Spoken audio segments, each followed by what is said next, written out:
All right, I think we're going to get started.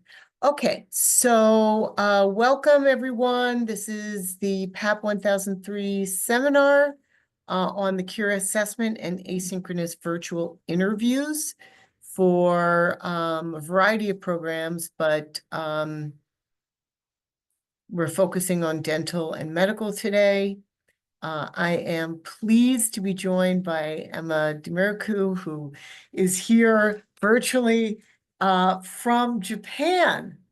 And I thank you so much. It is so kind of you to be here and assist me despite the time difference. But Emma was a rock star with her Cura assessments and is when she comes back this summer, she's going to be starting dental school at Stony Brook School of Dental Medicine. So we're very excited for her and, all the great work that she's done. I think aren't you now teaching at Hunter as well? Are you still teaching? Yes, this is my second year. I'm teaching biophysical chemistry with Dr. Mitsui as a TA. Oh, wonderful. Well, that's terrific. So you are a great resource and we're pleased to have her here today, and she's going to be co-hosting with me. And let's get started. I see there are students who are still jumping on, so I'm trying to let them in as we go. But let's get started here. Okay. So what are asynchronous interviews? And this is really an additional assessment tool that is very much customized for each specific institution. And what it does is it allows medical and dental schools to rate each applicant in terms of their basic oral communication skills, ability to respond appropriately to each question in a timed fashion, and fit for that particular institution. This is, they become more popular. But the bottom line is you should prepare for this virtual interview as seriously as you would for an in-person interview. So you need to take this seriously. So the Cura virtual interview assessment, okay? This is something that popped into the scene about 5 years ago and caught us all a little bit by surprise, especially when NYU was using it initially as an initial assessment tool, and then it became really the sole interview platform until you were called back for Accepted Students Day. So it's become more and more important, especially in the dental school application process. But it is intended to be a holistic admissions assessment platform designed to assess applicants in an unrehearsed and unscripted format. As I mentioned, this is about the 5th year we've seen Cura used by certain dental and medical schools as an additional tool in the admissions process. And the format really is school specific. Since the Cura software allows individual institutions to really design their own questions, establish their own time limits for applicants to prepare and deliver their responses, you really do need to pay careful attention to the instructions and information the schools share with you prior to your Cura assessment. And if you could add to that, Emma, was it hard to adjust or adapt to each different Cura format? Roughly every school had about the same number of questions, but the format was different in the sense that some schools had pre-recorded videos. So like each question would be would be a pre-recorded video where maybe the dean or maybe a student would ask a specific question. And I only took two Curas. One was for NYU School of Dental Medicine and the other one was for Stony Brook School of Dental Medicine. And I believe Stony Brook didn't have video format. It was just straight up the question appeared on the screen and they only give you that amount of time to answer the question. So both were the same in that sense, but both were different in how they portrayed it, like either through video or through just text, or by the length of the question itself. And Mhm. how about the amount of time you had to respond to each question? Did that vary? I think they were the same. Oh no, actually, I'm so sorry. I think NYU I had about 30 seconds more than Stony Brook, actually. Okay, so Yes. you really have to Yeah. respond very quickly.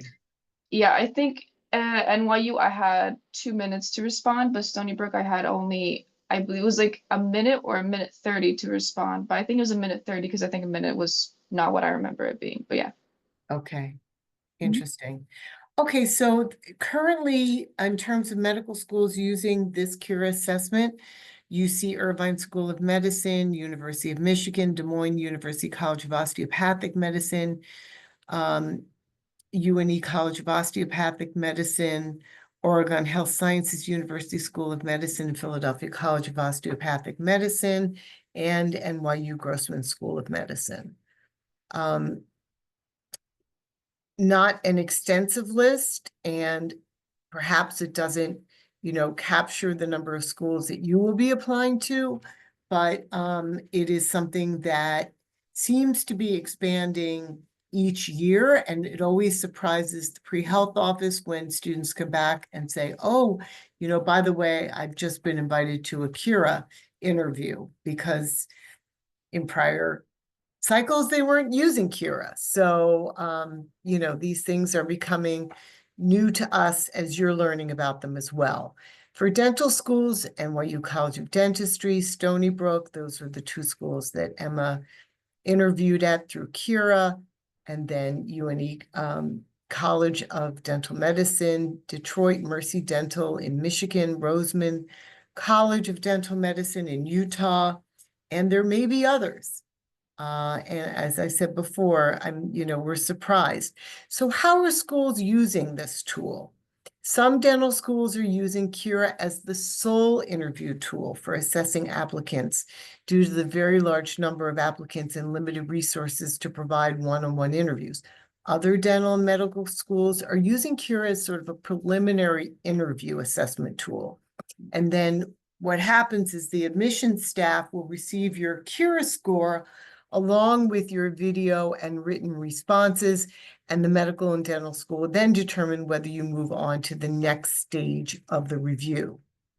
But you are not going to be instructed to take the Cura assessment until the medical or dental school reviews your application and decides to invite you to interview for their program.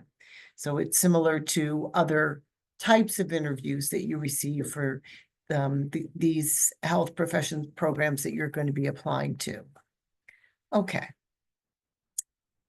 So when to complete the Cura assessment, as I mentioned, you're first going to submit your main application, whether it's AMCAS, ACOMAS, ADSAS, and then your application is verified, which can take between 4 and 6 weeks, and then it's sent to the schools you indicated on your application. The admission staff of the programs using Cura will determine which applicants will receive an invitation to complete the Cura assessment. But it will be some time, maybe even 2 months after you apply when you get that Cura invitation. If you are invited to interview, and it's very important that you check your emails regularly, Emma can attest to that. You have to be on top of this. You're going to receive an email from the dental or medical school with instructions for completion of the Cura assessment, including a deadline for when you must have it done by. And Emma, could you just expand on that process? Do they just give you a deadline and then you can just determine when you're going to log in and take the Cura, or do you actually have to schedule a date? No, so in both schools that I interviewed at, they sent you a link and basically you had to register. You had like 3 steps. So one is that you press on the link, you register for it. Second step is that you set up your microphone and everything. And third step is when you complete it. So you could do the first 2 steps without doing the third step, Ah, and they'll give you 2 weeks to do it. So you can choose any time when to do it during those 2 weeks, but you have to submit it by the end of that second week with no exceptions. They won't care if like, oh, it got into my spam or something. It's like you were supposed to check your email. It really doesn't matter.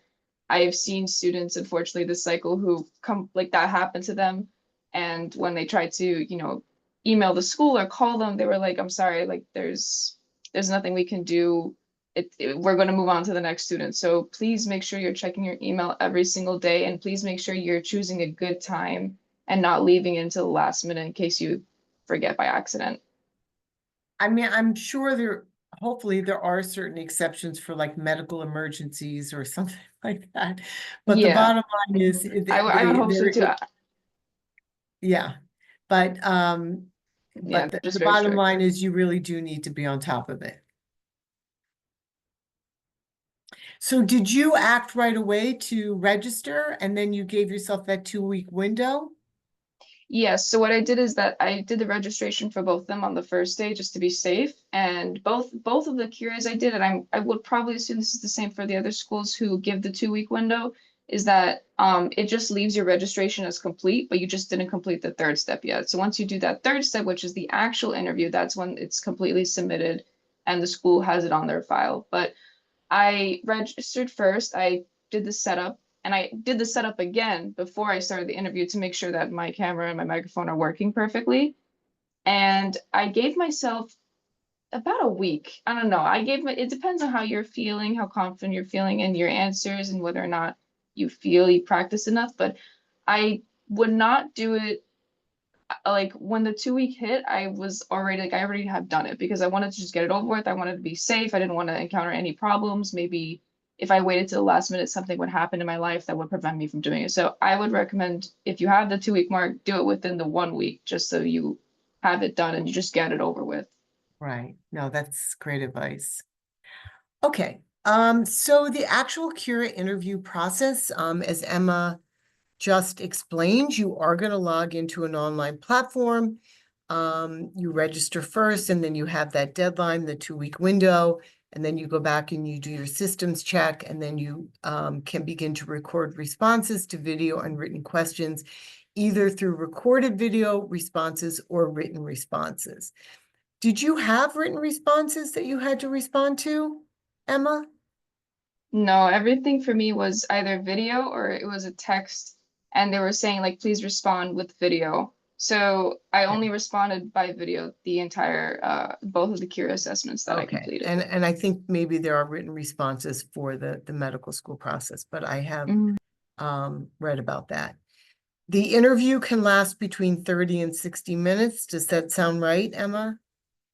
Yeah, both of my interviews, honestly, they lasted less than 30 minutes. It's depending on how long your answer is and how quickly you get through it, because as soon as you finish, you answer, you submit, and it goes straight to the next question. And So I would say it took me 10 minutes to 30 minutes on average to complete the Kira, actually. once you answer the question, you hit another button to submit your response, or does it automatically record and then move on? So when the question pops up on the screen, they give you 45 minutes to think about, oh no, I'm sorry, 45 seconds. I'm sorry. Minutes would be great, but 45 seconds to think about your answer. And then it immediately starts recording right as the 45 seconds finishes. So then you have whatever amount of time the school gives you to answer. And when you press submit, it moves on to the next question right away. But if you give yourself the full 2 minutes, it will just continue on without you having I pressed the see. button. And Mhm. either through submitting your response or waiting for the 2 minutes and then having it automatically submitted, there's no you cannot go back and edit anything. Once you respond, it moves on, right? Yeah, once you respond, it moves straight on to the next question. It's like rapid fire, rapid fire. Okay. Yeah, so the questions are randomly assigned, meaning your test may look different from someone else's. The interview questions are typically sourced from a database and are not personalized. They can range from between 5 and 10 questions, and they are random in nature and will be written or asked in a video format. Either written, meaning it'll appear as a written question on the screen, or it will be asked in a video. It may be a video that, how would you say, Emma, that shows a particular scenario that you have to respond to? Yeah, so it's kind of like they're different questions. It's like they could range from scenarios you have to respond to ethical questions to questions about your personal life. So you have to kind of prepare for all of those aspects. But the video, is that the video that shows a scene that you have to respond to, or is it just, Hmm. how No, does, it how was does, a yeah, sorry, I didn't mean to interrupt you. So that's, at least for NYU, because I remember they had the video pop up on the screen, it was a dean or maybe a student or maybe a professor that would literally just talk to you and give you the question from their mouth. So they I would set up see. the question and then they would say, oh, then now here's the question. And yeah, but there was no like scenario, no video that played a scenario. It was just the actual person asking the question, just like if you were in an actual interview. Got it. Yeah, after each video question, to be given a lot of time to prepare. As Emma said, it's very short, like 45 seconds, and you really don't get any prep time for any written questions. All right, video questions. You're shown a video, provided time to think about the question, and are asked to record a video response. The length of recording time varies by institution, but it's typically between 30 and 60 seconds. As Emma mentioned, for hers, it was about 45 seconds. Recording time can also be highly variable and might even differ, from what you expected. As Emma said, she was given 2 minutes. Other, institutions may, give you a minute 30 seconds. So it does vary from institution to institution. And you're going to receive a countdown on the screen prior to recording.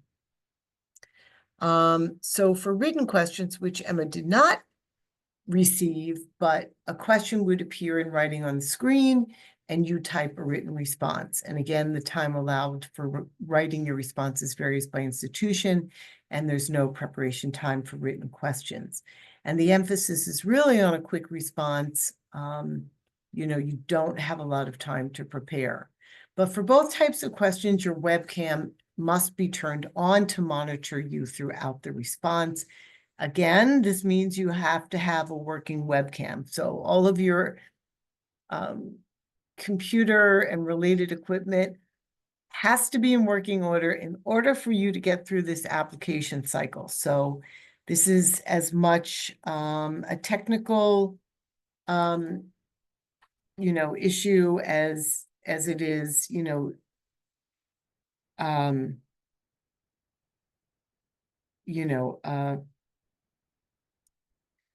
sorry, I have to respond to one thing. As it is, an opportunity to prepare and just present yourself in an interview setting, although virtual. All right, so how is the Kira evaluated? You do not get back any feedback, right, Emma? You don't really know how you did. Yeah, so it's like once you finish the interview and submit it, it's radio silence until the school gets back to you with either an interview or an acceptance, depending on their format. You don't get a score like Casper. It's nothing. It's just radio silence. So that's kind of hard. I mean, hopefully you feel pretty good about your performance in the Kira, but it is evaluated by a Kira talent team. An automated system within Kira Talent will review the technical aspects of your written responses, like spelling, grammar, structure, and sentence flow, or even just, in addition to the written communication score, there's also a score relating to your other, video recorded responses, and then the school gives you a ranking and determines whether you move on to the next stage. As Emma mentioned, in some cases, the Kira will be the entire extent of your interview with the school, but more often it's used as an additional screening device before the school invites you for a traditional in-person or virtual interview with their faculty, staff, and students. All right, so on the Kira platform itself, do you remember practice questions that you could, test your familiarity with? I know it's just more, they're not really specific to the programs you're applying to, but did you take advantage of those, Emma? Yeah, so when I mentioned like that three-step thing, so it's like you do the registration and then the second step is like you do the video and camera test and it includes practice questions with the video camera test. So these practice questions are nothing like the actual exam. Please know that. They're very, I would say, maybe goofy questions. They're very like general questions. Like I got asked like, oh, what's my favorite color? Or what's the best place I've ever traveled to in my life? Or what's your favorite food? So they're just questions that are used to practice speaking in front of a camera and also to make sure that your camera and your mic are working. So I did use them to make sure that like I looked normal when I was speaking into a camera and that my camera was straight and that they could hear me because they have a thing where you can test if your mic is turning on as well. And they let you replay back your video that you did, your practice video, to see whether or not your microphone is at a high enough volume or if your video quality looks good. So I definitely use the practice questions to practice just seeing how my video looks, but don't use them as a reference for how the actual cure would look because it's way different than that. Yeah. You can complete these practice questions as many times as you like, but as Emma said, it's really only to kind of feel comfortable with how you're presenting yourself and how you speak in a virtual setting. Remember, it can be difficult to get used to because you're not actually responding to a person. You're just responding to a screen, and that can be, somewhat uncomfortable. So it's worth doing the practice questions, but just know, as Emma said, that it's going to be nothing like the questions you're going to be asked in the actual cure assessment. And of course, Oh, the sorry, practice. Nita.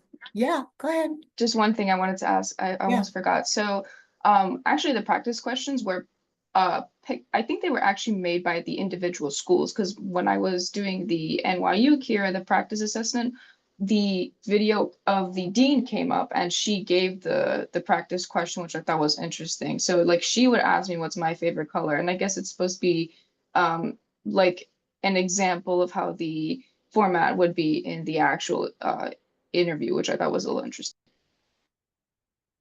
Yeah. Oh, I see what you're saying. So there wasn't, so that was more attuned to the specific program. Okay. Yes. Okay. All right. Yeah, even if you feel pretty confident in your skills, it's always recommended to take advantage of this practice time and just ensure all your equipment is working properly.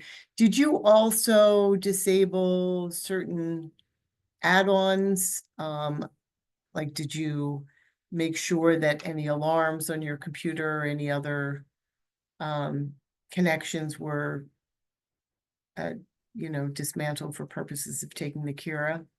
Yeah, so I use Google as my main browser. So what I did is that I have like ad block or like certain extensions. I just turned them all off when I took the Kira and I turned them back on after the Kira. They also even tell you they recommend you to do that on the practice page, and they also recommend you to have Kira as your only browser or like only web page open. Make sure that all other pages are closed. And as a precaution, I don't know if it was recommended, but I did it just in case. I turned off all of my background apps on my computer. So I'm on Windows, so I just went on Task Manager and I literally closed every single running app and made sure that only my essentials to keep the computer open and my Google were on. So yeah. Okay. Yeah, so there is a significant amount of setup involved in making sure that you are meeting all the technical requirements. Okay. So additional technical requirements, you're going to need a laptop or desktop. You cannot take the Cura on your phone. You need a camera, built-in or external. You need a microphone working. You need speakers, stable internet connection, and the platform is not supported on mobile devices or tablets. So you do need to have a laptop or desktop.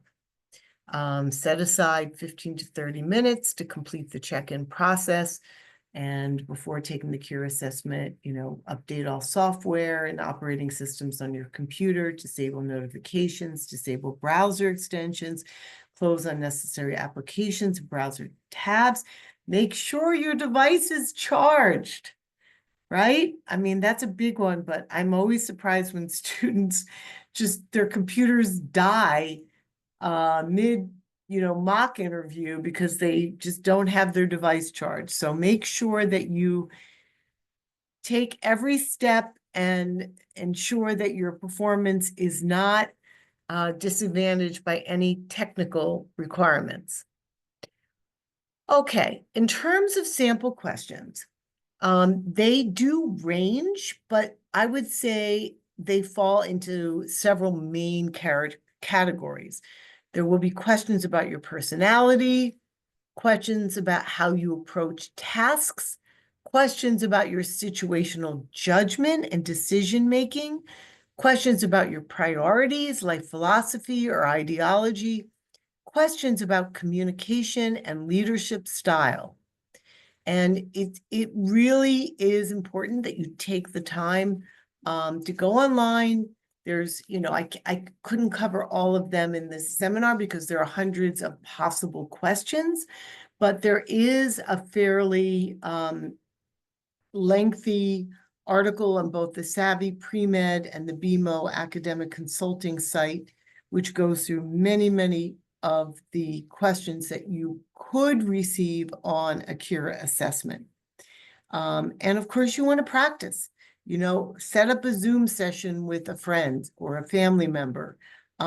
Practice speaking, even to a blank screen, because that's what you're going to be doing when you have the Kira assessment. And that's what's so difficult. You're not speaking to a person. You are speaking to a screen. Was that hard to get used to, Emma?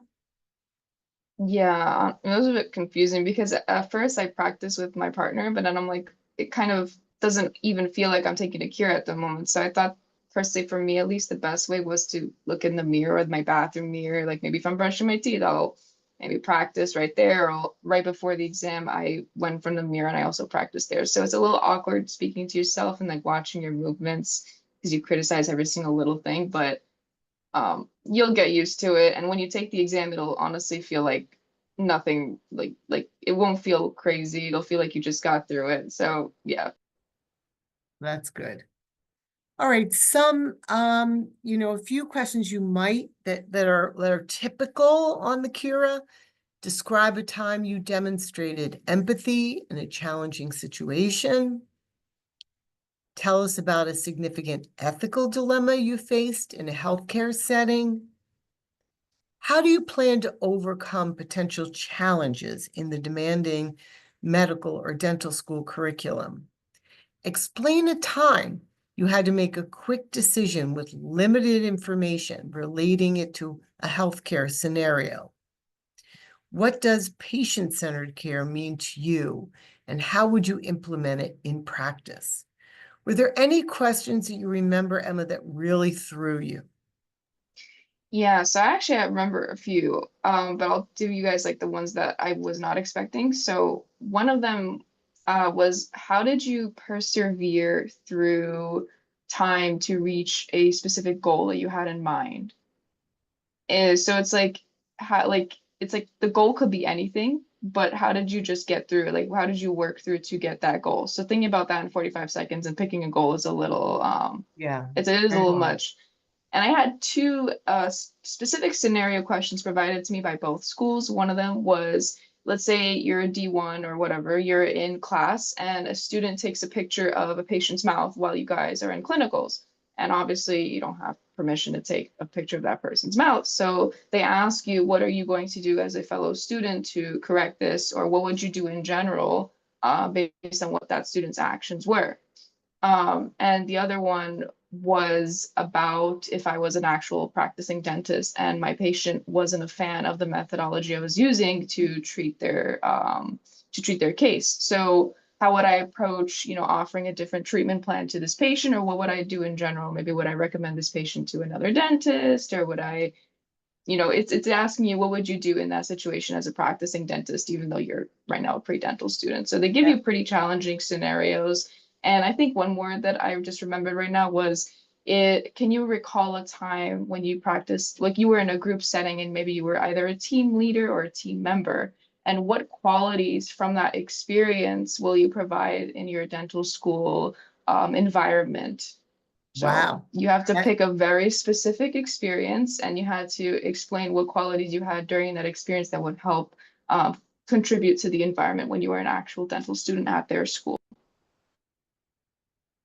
yeah, you really do have to be on your toes. Okay, some more sample questions. How do you stay updated on the latest advances in medicine or dentistry? What does it mean to be culturally sensitive in a medical setting? How do you manage emotionally challenging situations in healthcare? What are your views on informed consent and patient autonomy? Describe a time you had to adapt your approach to a challenging situation. Tell us about a time you had to collaborate with others. What qualities do you think are needed for strong teamwork to take place? How do you effectively prioritize when faced with multiple important tasks at once? So a lot of these questions really do challenge you because they're so, non-specific. They're so open, and yet they require you to recall specific experiences that you've had that will allow you to answer these questions. So it is challenging. So I think, when you're taking the Kira, one of the most important but overlooked aspects of the virtual interview is how much attention you pay to the setup. And it is really important. You need to pay attention to your background, the height of your laptop, your distance from the webcam, your audio, and your lighting. Okay, all of these things are going to be critical and should deserve your attention. Obviously, you don't want to take the Kira assessment with a messy bed or a messy closet or even a messy bookshelf behind you. You want to make sure you're in a professional setting. Adjust the height of your laptop so that it appears as if you are sitting across the desk from an interviewer. Look at your distance from the webcam so that, the view is very similar to what it would be if, as I said, sitting across the desk from an interviewer. Adjust your audio and your lighting. You don't want all the lighting behind you so that you appear in the shade. You want to make adjustments to really ensure that you are in light and don't have a lot of shadows over your face. Take the interview in a straight back stationary chair, not a swivel chair. Why? Because there's just a very natural inclination when you are in a swivel chair to move around as you're speaking, and you want to try to avoid that. Be mindful of talking too much with your hands or other nervous habits like playing with your beard or your hair or cracking your knuckles or other things that can be very distracting in the interview. Look at the camera when you speak. Do not look down or up or around the room. And for many students, that's a new skill to gain, okay? Because they're just not used to doing that. We do suggest that you review our interview tips for pre-health students under the resources tab on our pre-health website. There is a section on virtual interview tips, which is extremely helpful. Where did you take most of your interviews, and what was the extent of your virtual interview setup? So I actually took both of them in my room because I have my main PC set up in my room, and I made sure that like my bed is usually full of a lot of like stuffed animals or plushies and toys. So I really like threw them all into a corner where the camera wouldn't see it. And I just made sure the bed was clear. It just had maybe like a nice floral covering or whatever, you're using to cover your bed normally. I made sure that it was like not wrinkled, like it was straightened, it was ironed out, that every fold was straight so that the background seemed sleek. But that's for me just because I have my bed right behind my computer, so the webcam would see it.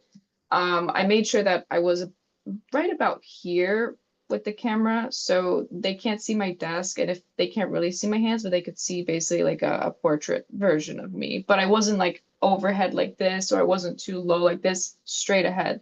So it looks like you're looking at the camera. And it's also easier for you to look at the camera in that instance. So it actually looks like you're talking to an interviewer. Um, as for lighting, if you're sitting by a window, please, if you don't have blinds, maybe invest in blinds, because usually, like when I took it, it was daytime and definitely the sun was shining on my face, which would not look good on camera. So I took blinds, I took curtains, I covered the windows. I just used my regular normal room lighting. Maybe it could be white or yellow, depending on what you have. Please don't use crazy LED colors because it will definitely stand out. Just use regular normal room lighting. Make sure that the sun is not in your face, or maybe like you're not too dark because maybe a window is right behind you. So definitely cover that up. Um, yeah, I have shelves with also toys. So what I did is obviously I can't just leave obviously I feel like a shelf being empty is a little bit awkward. So what I did is that whatever was too big, I actually took it off the shelf temporarily and I left like small little knickknacks that would actually look normal in a regular bedroom. So at least I wouldn't look like I have an empty bedroom, but I have like a neat and clean and normal bedroom. So definitely take those into consideration when you are adjusting your camera and adjusting your background. Great, those are helpful. Let's talk a little bit about appearance. This is still an interview, so you want to dress for an interview, which means, for women, just make sure you have, either a simple neckline or a collared shirt, simple jewelry, neutral or dark colors. Hair should be styled or pulled back. If you cover your head covering should be a neutral color. Of course, for men, if you wear a beard, you just want to make sure everything's trimmed and neat. Wear a shirt and tie and blazer and nice pants. The full interview outfit should be warm. And you want to make sure that you keep a glass or bottle of water and tissues next to you so you don't have to worry about, getting up to move around. In the instance that, you just happen to have a dry throat, or, you sneeze mid-Kira response, and, things like that happen. Did you wear your interview outfit for the Kira, Emma? So this is something I would recommend people do, is that get the interview outfit before the Kira. I didn't, so I actually used the regular like white button-up shirt and like a small black blazer that I use. But definitely, if you have the interview outfit ready, just use that for the Kira and also use that for your in person. It makes everything so much easier. I just made sure that my button-up shirt was very iron, very sleek, and for my hair, um, for me, I just have rootless hair, so I kept it up in a bun so that my face is very visible. I used contacts. You don't have to use contacts, but I use my contacts and my face is visible as well. So just making sure that you're neat, and if you have your interview clothes on, definitely professional button-up shirt. Don't show like cleavage or anything. I would also try to just keep it to the neckline right here, whatever you're wearing. Nothing frilly too much, just very simple, because they're focusing on your answer and your facial movements rather than trying to like, oh, if you're wearing something frilly, the interviewer might get distracted by that, won't pay attention to your answer. So very simple. Make sure you're wearing your interview attire. It'll help a lot. Excellent advice. Just a couple things not to do in the Kira interview that I think are important to mention. Don't type up possible responses on your computer and read them off. It will be evident that you're looking off to the side to see a potential response that you think, might be helpful for you to respond to a particular question. Don't try to memorize any answers, okay? That's not going to be helpful for you. Don't forget to turn off your email alerts on your computer and make sure your phone is on silent or off. Don't forget to actually answer the question.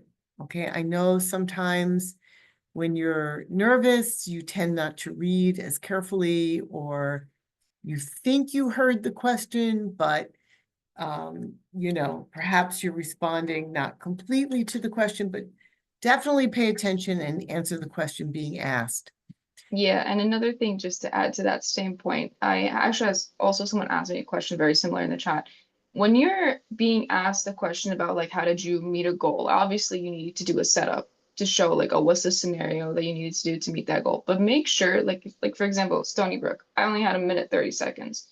I want to focus mostly on what I did to reach that goal because that's what they care about. That's the quality they care about. Your setup into the scenario should only be a very small portion of your answer because you want to focus largely on how you met that deadline, how you met that goal to answer the question. So setup, I would leave it about 20 to less than 30 seconds so that the rest of your answer actually tells you how you like the rest of your answer is actually answering the question. So make sure you're not focusing too much on setup because all of a sudden you're going to be like, oh, wait, I took way too much time telling people how I got into a certain lab and how I got into the scenario in the first place that now I only have 20 seconds left to answer the question. I spent 45 seconds telling them about how I got into this lab in the first place. So keep it short, keep it concise, and the majority of your answers should be what the question is actually asking.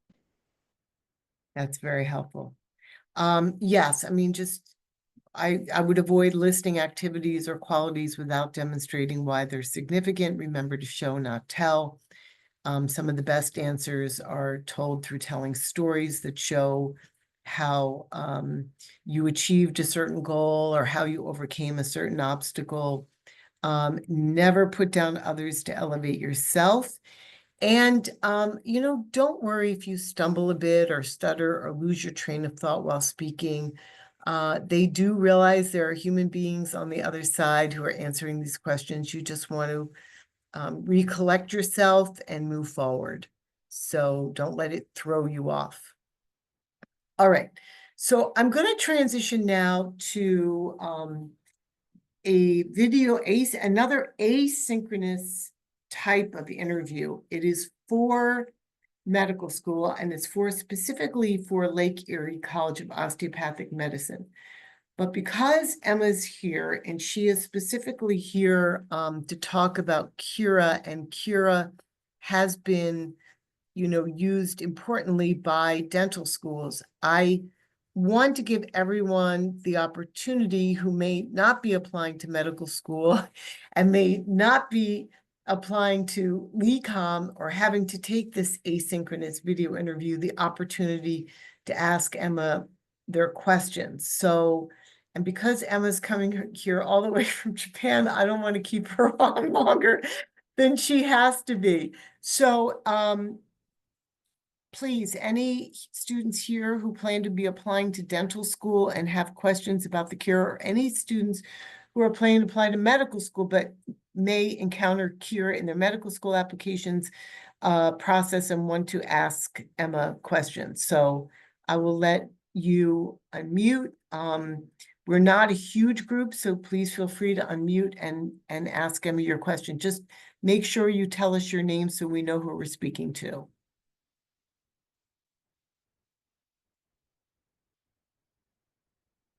Questions for Emma? Before I let her go? Any? Going once, going twice?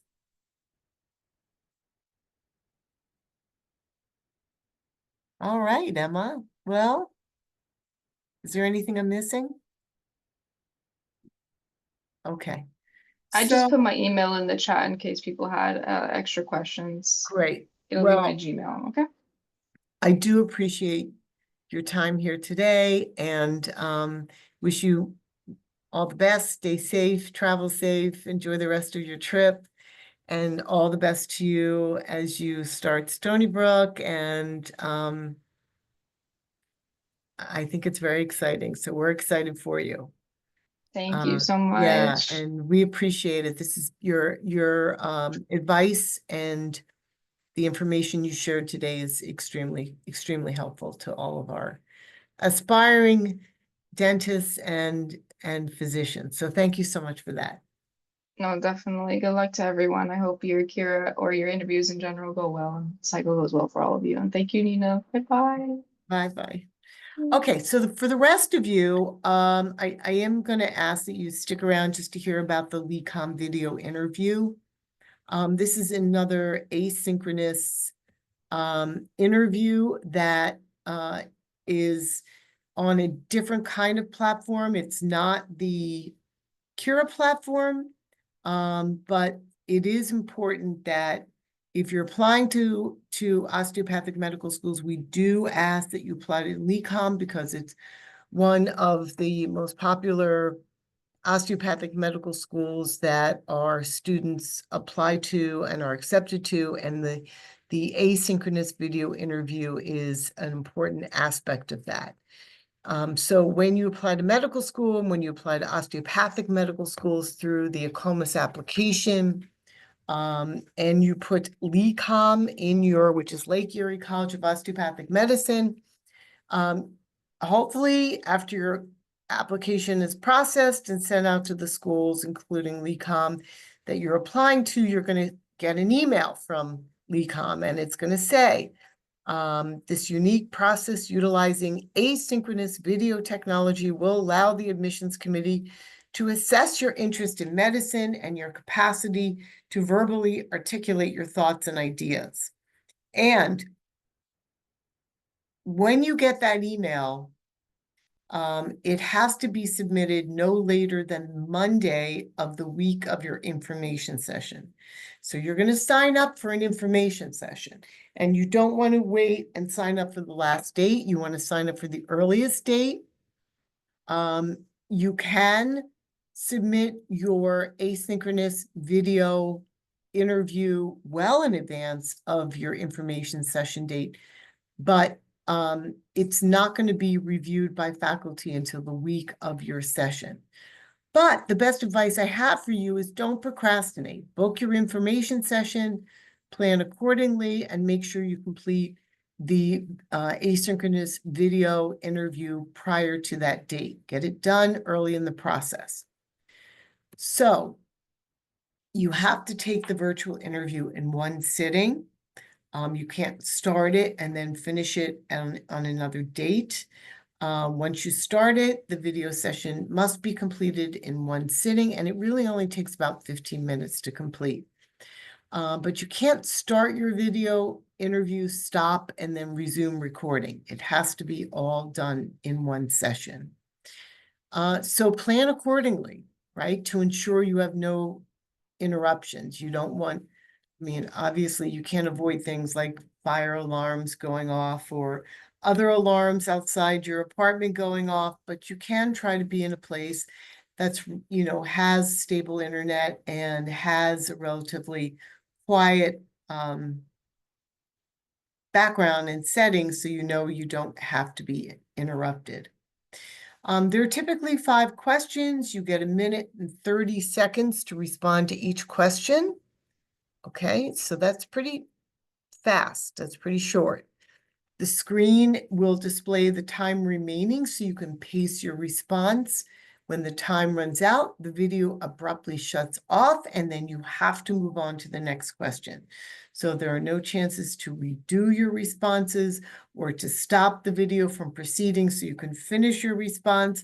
You just have to really speak quickly and make sure that you complete your response in the 1 minute and 30 seconds. You only have 1 attempt to record your response. So there are 2 options to submit the video interview. You can either do it on a desktop or laptop with a webcam or on a smartphone or tablet. But to achieve the best quality submission, we do strongly advise that you go with option 1, which is the desktop laptop with webcam. I think it provides the best technical result in terms of preserving all of your responses. But you have to make sure you update Google Chrome or Firefox browsers. Not all browsers will be able to, you know, use this LECOM software that you need to submit the asynchronous interview. You know, the instructions that you receive will provide links for you to access the latest versions. You want to, again, make sure your webcam and microphone are working properly and all devices are fully charged. When you are ready to begin, you click on the link provided in the LECOM email. If the link doesn't work, you can copy and paste it into your browser, and there's also 24/7 tech support if you do need assistance. But It's good to test out your recording device and internet to ensure they're working properly. You want to make sure to use a dedicated internet connection. And, LECOM suggests a wired connection, but Wi-Fi is okay as long as it's not a public Wi-Fi connection. So what does this mean? You have to give some thought to where you're going to take the interview. You don't want to choose a location with public Wi-Fi or spotty Wi-Fi service. What kinds of questions should you prepare for? So there is a practice question which allows you to become more comfortable with the video response process and ensure that your technical requirements, your video and audio are working properly. But it's really not clear how much time you have after you take the practice question to make any adjustments after completing that practice question before you're required to start the actual interview. So we do suggest doing a run through on Zoom with a friend to make sure all technical issues, lighting, clarity of sound, background, and Wi-Fi are checked out in advance. Even though the LECOM asynchronous interview is not on Zoom, they have their own platform, but at least it gives you an idea of how your functionality of your laptop is working. Okay. So the LECOM instructions specifically state that you should treat the virtual interview as an in-person interview. What does that mean? Again, you got to pay attention to your appearance and attire, as well as all virtual interview tips. I would dress as if you were in an actual in-person interview. You want to make sure that you are familiar with LECOM mission statement as well as the LECOM curriculum.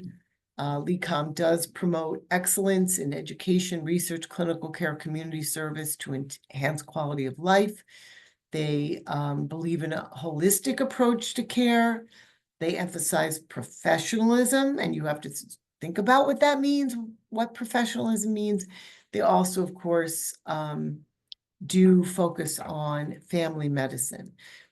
As well, because LECOM is an osteopathic medical school, you do want to read about osteopathic medicine, understand its history, mission, purpose, and why it aligns with your goals for a medical school education. All of these things are background to the kinds of questions you're going to be getting in the asynchronous interview. What kind of questions should you prepare for? Well, obviously the main one, why LECOM? Interestingly enough, in the cure assessment for both dental and medical, they don't include the why school questions, which is interesting. But in this LECOM interview, they do. So you must do your research on the medical school program before taking the asynchronous interview and be prepared to answer why LECOM. They may ask you, are you also applying to allopathic medical schools, right? MD programs, and how many MD schools are you applying to?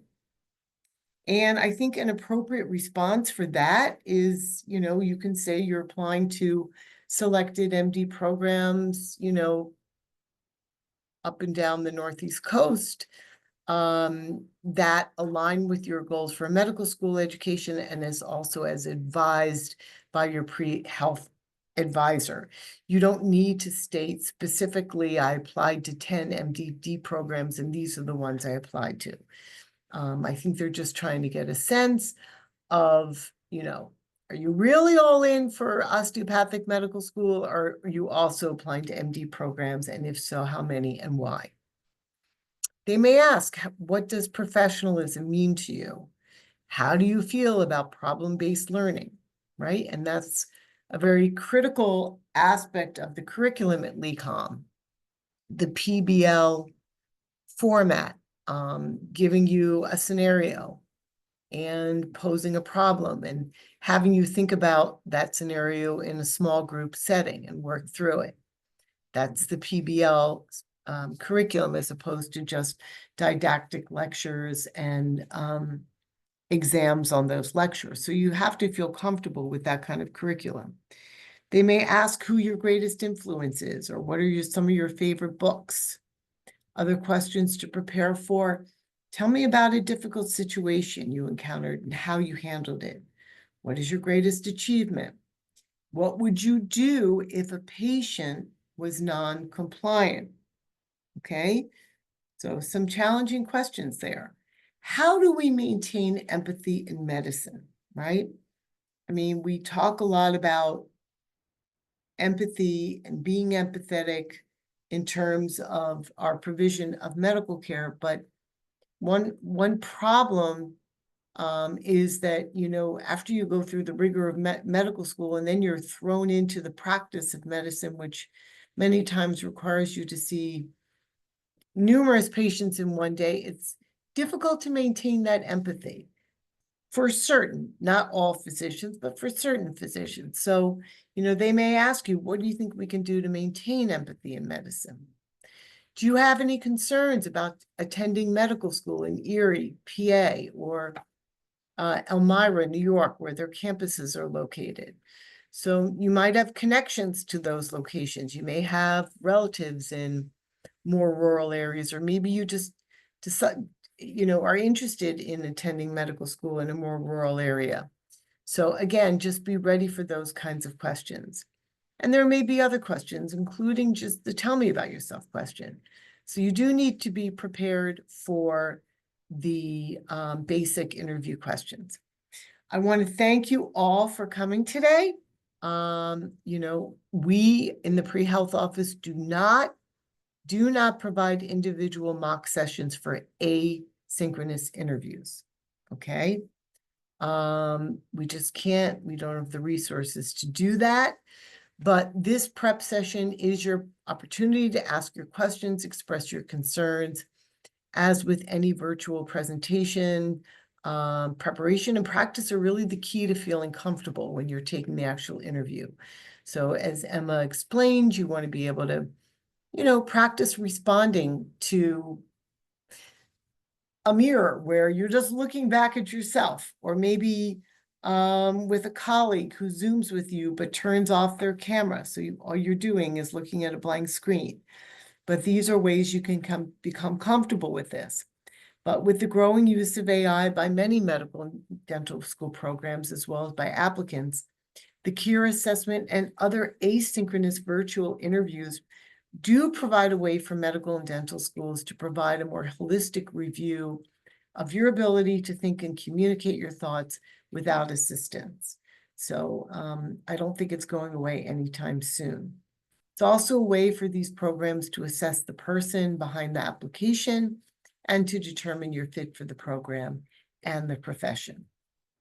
Emma already answered all your questions. I wanted her to leave earlier just because of the time difference. I mentioned before, she's attending Stony Brook School of Dental Medicine in fall 2025. We're very excited for her. And I thank you all for coming today. This has been, you know, a helpful outline for you. Some of you may not be you know, taking the CURE assessment, but, you know, perhaps you'll face other asynchronous interview type formats. And again, sometimes they introduce new ones each cycle, and we in the pre-health office are sometimes the last to know about it. Excuse me. Yeah, I mean, we're learning alongside you, which is very exciting, but also doesn't really give us the chance to really prepare you as well as we would like for some of the new things that pop up each cycle. So just adapt, pivot, prepare, and just do the best you can to approach each new interview platform and each new opportunity. While I have all of you here, I do want to say that it has been my pleasure and privilege to advise and guide you through the time you've been here at Hunter, and that I've been working with you. Some of you have already graduated. I'm still working with you. As you know, I'm retiring and my last day is this Friday. So again, I wish you all the best. I know you're going to go on to be incredibly successful applicants and you're going to continue to work hard to achieve your goals. So it's exciting for me to see all the wonderful things that you're going to be accomplishing in the future. And it's been really wonderful for me to get to know you and to work alongside you. So I wish you all the best. And that's about it, unless there are questions for me, which I can answer. Emma left her email, which was very kind of her. And yeah, and it's been a wonderful pleasure to work with all of you. So I wish you all the best. Good to see you all, at least virtually. I know you're all going to do wonderful, wonderful things. So it is really great. It's hard for me to believe this is actually the last seminar I'm presenting at Hunter. Oh my goodness. All right. Well, this will be recorded and it will go on to our PAP 1003 seminar playlist. So if anyone wants to rewatch it in case they do get a Kira invite, please feel free to do that. You can access these seminars through our tab on our website that we've put together and added to the website. And you can also take advantage of everything on our YouTube channel as well. So all the best to all of you. And I'm going to end the seminar now. Have a great day, everyone. Take care, Nina. Bye-bye.